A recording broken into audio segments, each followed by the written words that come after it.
కూటమిలో కూడా కొంతమంది అక్రమార్కులు ఉన్నారు. కూటమి పార్టీలో ఏమి మంచోళ్ళు ఉన్నారని నేను చెప్పేదానికి లేదు. ఉన్నారు, అక్రమార్కులు ఉన్నారు, అక్రమార్కులు చేస్తారు. వాళ్ళు మనుషులు లేకుండా నిరూపించలేరు కూడా. ఇది నా పబ్లిక్ ఛాలెంజ్. గట్టిగా గంట బదాయించి చెప్పగలను. టీడీపీ పార్టీకి సంబంధించినటువంటి కొంతమంది వ్యక్తులు నడుపుతున్నారు, మేము ఆపినాము కూడా. టీడీపీ పేరు చెప్పేదానికి కూడా మొహమాటం ఏం లేదు. ఆయన టీడీపీ నాయకుడు అని చెప్పినాడు. ఎవరు? శ్రీకాంత్ చౌదరి అనేటువంటి వ్యక్తి టీడీపీ నాయకుడు అంట. 2 నెలల నుంచి మనము సంబంధిత అధికారులకు ఫిర్యాదు చేస్తూ వస్తున్నాం. గౌరవ శాసనసభ్యులు డాక్టర్ పార్థసారథి గారు మాకు సూచించింది ఏంటంటే, భారతీయ జనతా పార్టీ కార్యకర్తలు ఆదోనిలో ఎలాంటి అక్రమాలు అవినీతులు జరగకుండా చూడండి అని ఆయన స్పష్టంగా చెప్పినారు. మేము ఆ పనిలో పడినాము. ఆయన చెప్పిన ఆదేశాలను పాటిస్తున్నాం. అవినీతి జరగకుండా చెప్పిన విషయంలోనే సార్ చెప్పిన మాట ఇంకొకటి ఉంది. ఏంటి? ఈ అక్రమ ఇసుక రవాణా అనేటువంటి ఒక మాఫియా ఊకటి వేళ్లతో సహా పాతుకుపోయింది. అందరికీ తెలిసిన విషయం. వీళ్ళు త్వరగా మారరు. అందుకని ఫస్ట్ ఒకసారి చెప్పి చూడండి, అడగండి, చేయొద్దు అని వార్నింగ్ ఇచ్చి వదిలేయండి అన్నారు. 2 నెలల కిందటి నుంచి చేసింది అదే. మీరు నా ఫేస్బుక్ ద్వారా కానీ లేకపోతే నా వీడియోల ద్వారా కానీ మీరు చూసి ఉంటారు. ఆపినాము, అడిగినాము, చేయొద్దని రిక్వెస్ట్ చేసి పంపించినాము. ఎక్కడ కూడా పోలీస్ స్టేషన్లో కానీ ఎక్కడ తీసుకెళ్ళా. రెండోసారి కూడా కనపడిన వాళ్ళను మాత్రము పోలీస్ స్టేషన్లో సంబంధిత ఎంఆర్ఓ ఆఫీస్కి మైనింగ్ డిపార్ట్మెంట్ వాళ్ళకి ఫిర్యాదు చేసినాం. అయినా కూడా ఆగట్లా. అందుకనే అదే పనిగా ఆపాల్సి వస్తుంది, అడగాల్సి వస్తుంది. సంబంధిత ఆర్ఐ ద్వారా, సంబంధిత పోలీస్ స్టేషన్లోని అధికారుల ద్వారా ఆపినాము. ఆపి వాటిని పోలీస్ స్టేషన్లలో అప్పచెప్పినాము, లేదా తహసీల్దార్ కార్యాలయం కూడా 1-2 అంతకుముందు అప్పచెప్పినాము. ఎక్కడా కూడా వాటిని పక్కకు తీసుకెళ్లడము, లాలూచీ పడ్డము, వాళ్ళ ఓనర్లతో మాట్లాడటము, డబ్బులు తేండి అని డిమాండ్ చేయడము, లంచాలు ఇవ్వండి అని అడగడము ఎలాంటివి లేవు. మేము అందుకే నిన్నటి నుంచి వైరల్ అవుతున్నటువంటి ఈ విషయాల మీద ప్రజలందరికీ తెలియాలన్న ఉద్దేశంతో ఈరోజు ప్రెస్ మీట్ ఏర్పాటు చేయడం జరిగింది. మేము నిక్కచ్చిగా సూటిగా ఎలాంటి అవినీతి చేయలేదు కాబట్టి మీ అందరితో కూడా ధైర్యంగా మాట్లాడే శక్తి మాకుంది. 720 రూపాయలు ఒక చలానా, ఒక టిప్పర్ సంబంధించినటువంటి చలానా మీరు అందరికీ తెలుసు. స్లాట్ బుకింగ్ చేసుకోవాలా, 720 రూపాయలు. ప్రభుత్వం ఏం చెప్పింది? కూటమి ప్రభుత్వము, గౌరవనీయ చంద్రబాబు నాయుడు ఒకటే చెప్తున్నాడు, ప్రజలందరికీ ఉచిత ఇసుక అందాలా, దాని తాలూకు కొంత రుసుము చెల్లించాల్సి వస్తుంది. టిప్పర్ ఇసుక 720 రూపాయలు ఆన్లైన్లో స్లాట్ బుకింగ్ ద్వారా తీసుకొని ఉదయం 6 నుంచి సాయంత్రం 6 వరకు పర్మిషన్ ఉంటుంది. పోవాలా, తీసుకోవాలా. GPS ఆధారిత వెహికల్స్ మాత్రమే వాడాలా. ఉచిత ఇసుక అనేటువంటి ఒక బ్యానర్ తగిలించాలి. దానికి లొకేషన్ ఎక్కడైతే అన్లోడ్ చేయాల్సిన లొకేషన్ ఉందో ఆ అన్లోడ్ చేయాల్సిన లొకేషన్ లోనే అన్లోడ్ చేయాలి. అందుకే GPS వాడేది. కానీ అన్లోడ్ చేయాల్సిన లొకేషన్లు కాకుండా వేరే లొకేషన్ లో డంపింగ్ జరుగుతుంది. ఇదంతా అక్రమంగా తరలిస్తున్నారు. అసలు నిజంగా ఇసుక పాలసీకి సంబంధించినటువంటి జీవో ఇది, జీవో నెంబర్ 43. ఈ జీవోలో స్పష్టంగా ప్రభుత్వం చెప్పింది ఇసుక పాలసీకి సంబంధించి. ఏమని చెప్పింది? డంపులు అనేది నిషిద్ధము.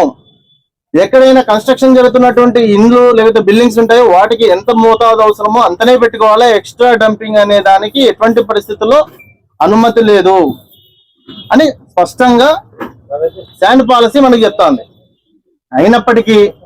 అయినప్పటికీ ఇందాక మీరేదో అడిగినారు 60-40కి సంబంధించినటువంటి వ్యక్తులు ఎవరని.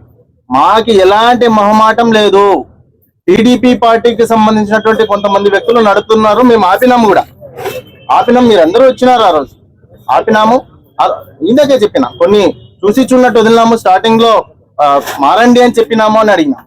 టీడీపీ పార్టీకి సంబంధించిన వాళ్ళు కూడా నడుపుతున్నారు. మాకేమో దాంట్లో అనుమానం ఏముంది? కాదా? నిరూపిస్తారా? మేము నిరూపించినాము, వీడియోలు కూడా బయట పెట్టినాము ఖచ్చితంగా. కాబట్టి నేను పలుమార్లు అన్నాను, కూటమిలో కూడా కొంతమంది అక్రమార్కులు ఉన్నారు. కూటమి పార్టీలో ఏమి మంచోళ్ళు ఉన్నారని నేను చెప్పేదానికి లేదు. ఉన్నారు, అక్రమార్కులు చేస్తారు. వాళ్ళు మనుషులే. కొన్ని అక్రమార్కులు చేయాలన్నటువంటి ఆలోచనలు వస్తాయి. బీజేపీ పార్టీలో కూడా ఒకరిద్దరు చేసిన సందర్భాలు ఉన్నాయి. పార్థసారథి గారు పిలిచి వార్నింగ్ ఇచ్చి మాన్పించేసినారు, వద్దని చెప్పినారు. ఆయన ఇంకొక మాట అన్నారు, భారతీయ జనతా పార్టీ కార్యకర్తలు అర్ధాకలితో బతుకుదాం, అవసరమైతే అర్ధాకలితో బతుకుదాము, అవినీతి మాత్రం చేయొద్దు అని ఆయన చాలా సార్లు కార్యకర్తల ఇంటర్నల్ సమావేశాల్లో చెప్పినారు. కాబట్టి మేము ఆయన మాటలను గౌరవిస్తున్నాము. ఎట్టి పరిస్థితుల్లో 2006 నుంచి ఏబీవీపీ విద్యార్థి ఉద్యమాల దగ్గర నుంచి ఈ రోజు బీజేపీ వరకు నేను ఉన్నాను. మీరందరూ నాకు సుపరిచితులే. ఏ ఒక్క రూపాయి నేను గాని ఇంకొకరు గాని తీసుకున్నామన్న ఆరోపణలు ఎవరూ చేయలేదు, ఇప్పటి వరకు నిరూపించలేరు కూడా. ఇది నా పబ్లిక్ ఛాలెంజ్. గట్టిగా గంట బదాయించి చెప్పగలను, నిరూపిస్తారా అని. నిరూపించలేరు, ఎందుకంటే మేము చేయలేదు, అటువంటి వాటికి మేము పోము, మాకు అవసరం కూడా లేదు. కాకపోతే ఉచిత ఇసుక పాలసీని పాటించాల్సిన అవసరము ప్రభుత్వానికి ఉంది, సంబంధిత అధికారులకు ఉంది, బాధ్యతాయుతమైన ఒక పార్టీ కార్యకర్త మాకు ఉంది. కాబట్టి మేము పనిచేసినాము. ఆపొద్దు అంటే ఆపకుంటే వాడు వెళ్ళిపోతూ ఉంటాడు. ఎట్లా ఫోన్ చేస్తామో, ఇన్ఫర్మేషన్ ఇస్తామో, వాడు వెళ్ళిపోతాడు. దాన్ని ఎట్లా పట్టియాలా? మీరు ఆలోచన చేయాలా. మీరు కూడా ప్రజలకు చెప్పాల్సిన అవసరం ఉంది. నేను నిన్న వీడియోలో చూసి నేనైతే చాలా బాధపడినాను. అసలు వీడియోలో కానీ ఆడియోలో కానీ మేము డబ్బు డిమాండ్ చేస్తున్నట్టు కానీ, డబ్బు మాకు ఇస్తున్నట్టు కానీ, డబ్బుకి సంబంధించినట్టు వ్యవహారాలకు సంబంధించినటువంటి ఆడియో ఒకటి కూడా లేదు. కానీ ఆ యొక్క ఆడియోలు వీడియోలకు సంబంధించిన క్లిప్పింగ్స్ సారాంశం ఏంటంటే బీజేపీ నాయకులు డబ్బులు తీసుకున్నారు అనేది విషయమే వస్తుంది. నేను చాలా బాధపడినాను ఈ విషయం. 100కు 200% డబ్బు అనే ప్రస్తావన దీంట్లో లేదు. కరాఖండిగా భారతీయ జనతా పార్టీ కార్యకర్తగా, నాయకుడిగా అక్రమాన్ని, అవినీతిని ఆపేటువంటి ప్రయత్నం మాత్రమే చేస్తున్నాం. కానీ మీ అందరికీ కూడా రిక్వెస్ట్ చేస్తున్నాం, మీ ద్వారా ప్రజలకు రిక్వెస్ట్ చేస్తున్నాము, భారతీయ జనతా పార్టీ కార్యకర్తలను, నాయకులను ప్రోత్సహించండి. అవినీతి లేని ఆధునిని మనం తయారు చేసుకున్నాం, అక్రమం లేని ఆధునిని మనం తయారు చేసుకున్నాం. ఎవరైతే అక్రమాలు, అవినీతులు చేస్తున్నారో వాళ్ళకు కూడా చేతులు జోడించి చెప్తా ఉన్నాం. పలుమార్లు మేము చెప్పినాం ఆపండి అని, మీరు వినట్లేదు. దయచేసి మీరు కూడా ఇలాంటి అనవసరమైన అక్రమమైన పనులు చేయకండి. అది ఏ పార్టీ అయినా సరే, బీజేపీ అయినా, టీడీపీ అయినా, జనసేన అయినా, అవతల పార్టీ వైసీపీ అయినా సరే చేయకండి, అవసరం లేదు. చిన్నా చితగా ఉపాధి హామీ సంబంధించినటువంటి పనులు ఏవో ఒకటి చేసుకొని బతుకుతాం. మిమ్మల్ని బహిరంగంగా రిక్వెస్ట్ చేస్తా ఉన్నాను, మీకు ఉపాధి దొరకకపోతే మా దగ్గరికి రండి, ఎమ్మెల్యే కార్యాలయానికి రండి. ఎమ్మెల్యే గారు ప్రతి ఆదోని ప్రజలకు అండగా ఉంటారు. ఒక రోజు లేటో, ఒక నెల లేటో, 2 నెలలు లేటో అయినా కూడా, సార్ మేము ఈ కార్యక్రమం చేస్తున్నాం, దీన్ని ఆపేస్తాము, మమ్మల్ని ఆదుకోండి అని చెప్పండి. సార్ ఏదో ఒక రకమైనటువంటి ఉపాధి మీకు చేస్తారు. కాబట్టి మేము రిక్వెస్ట్ చేస్తున్నాము, ఇలాంటి పనులు చేయకండి. చేసిన ప్రజలకు కూడా ఇంకొక విజ్ఞప్తి చేస్తున్నాం. ఏమని? మీ ఏరియాలో, మీ ఇంటి పక్కన, మీ కాలనీలో, మీరు పోయే రోడ్డులోనూ ఎవడైనా అక్రమంగా ఇసుక నిల్వలు చేస్తే సంబంధిత అధికారులకు సమాచారం ఇవ్వండి, లేదా భారతీయ జనతా పార్టీ కార్యకర్తలకు మాకు ఇవ్వండి. మేము వస్తాం, మేము మాట్లాడతాం, మీ పేర్లు అవసరమైతే గోప్యంగా పెడతాం. మీకు ఇబ్బంది అనిపిస్తే వాటిని మేము చూసుకుంటాం, సంబంధిత అధికారుల ద్వారా రెస్పాండ్ అయ్యేలాగా చూస్తాం. అంతేకాదు, ఆదోనిలో 4 అక్రమ డంపులను మేము సీజ్ చేయించాం. ఇది మేము గర్వంగా చెప్పుకుంటాం, మేము సీజ్ చేయించినాం. మీరు ఏదో అన్నారు, టీడీపీ పేరు చెప్పేదాన్ని కూడా మొహమాటం ఏం లేదు. ఆయన టీడీపీ నాయకుడు అని చెప్పినాడు. ఎవరు? శ్రీకాంత్ చౌదరి అనేటువంటి వ్యక్తి టీడీపీ నాయకుడు అంట. ఆయన డంపుని సీజ్ చేయించినాము. ఎక్కడ? ఎస్కొండాపురం బెచ్చగేరి దగ్గర. ఎవరికి చెప్పుకుంటావో చెప్పుకోపో, నీ ఇష్టం వచ్చింది చేసుకోపో అంటే నాతో ఫోన్లో.